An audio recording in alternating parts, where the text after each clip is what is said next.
saya ingin mengenal lebih jauh. Tadi Marie Kuroki menjelaskan siklusnya, saya pikir Anda semua juga mengenal lebih dekat gitu ya. Jadi unik biological life history-nya dan juga karakternya. Jadi kalau dia anakan di laut itu bentuknya kayak daun, lebih besar dari gelas il, bisa 60 cm. Gelas il cuma 5 cm dan kurus gitu ya, mengecil, metamorfosis dia menyusut. Kemudian ada Elfor di situ.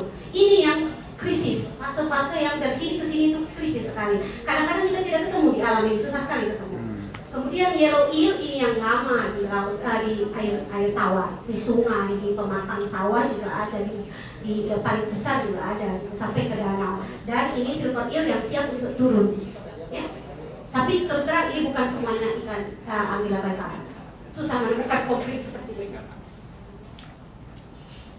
Tadi sudah Dr. Prati sampaikan bahwa ada kajian sebelumnya tentang spawning ground. Ini dari Danish Oceanographer, ya, menemukan bahwa Anguilla dari Eropa dan dari Amerika itu ternyata berbagi seri spawning ground di Sargasso.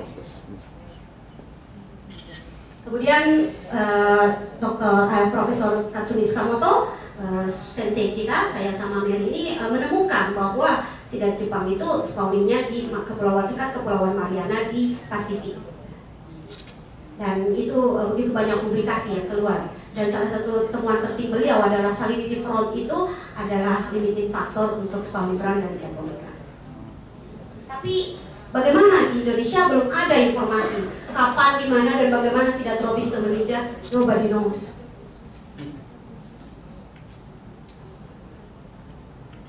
Tadi Kuroki sudah menjelaskan beberapa sejarah tentang bagaimana kita memulai spawning ground. Saat itu saya baru masuk di Universitas Tokyo dan kerjasama Universitas Tokyo dengan LIPI menggunakan kapal Barunajaya untuk memulai ekspedisi mencari tahu di mana spawning ground ikan Sidat tropis. Dan kita mulai menggunakan Barunajaya 7 yang sekarang ada di Ambon. Sekarang yang ada di LIPI hanya Barunajaya 8 yang di Jakarta. Kemudian kita memulai ekspedisi tahun 2001. Dilanjutkan oleh Kuroki 2002, jadi Kuroki itu adik kelas saya masuk duluan, dan 2003 ekspedisi dilanjutkan hingga ke Sumatera.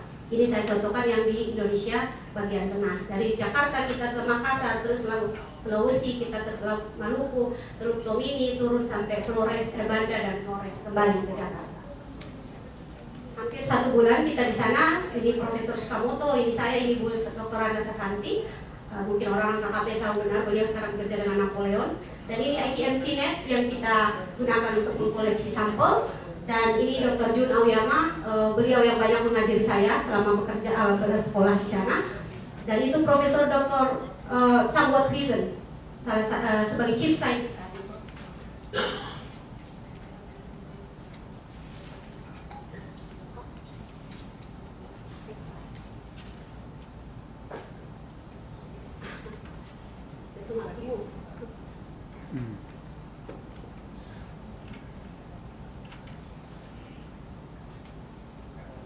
Next please. Oke. So ini hasil tangkapan kita menemukan ikan larva dari ikan Sidat tropis.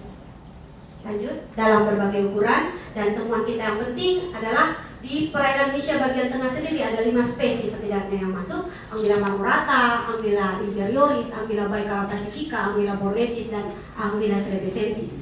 Dan yang menarik bahwa di Tomini itu pusatnya Anguilla cerevisiensis, dan kita menduga bahwa Teluk Tomini adalah salah satu tempat spawning ground dari Anguilla cerevisiensis, tapi juga di Laut Sulawesi itu tempat spawning groundnya Anguilla cerevisiensis. Nah, kalau fokus kita ini Anguilla baikara pacifica, salah satu subspesies dari Anguilla baikara. Nah, di sini ada dikasih kode yang kuning ya. Jadi di situ kita lihat bahwa Anguilla baikara pun larvanya masuk ke perairan Indonesia. Kemudian kita coba lanjutkan dengan pada musim yang berbeda. Di sini Dr. Kuroki yang ikut, saya tidak ikut.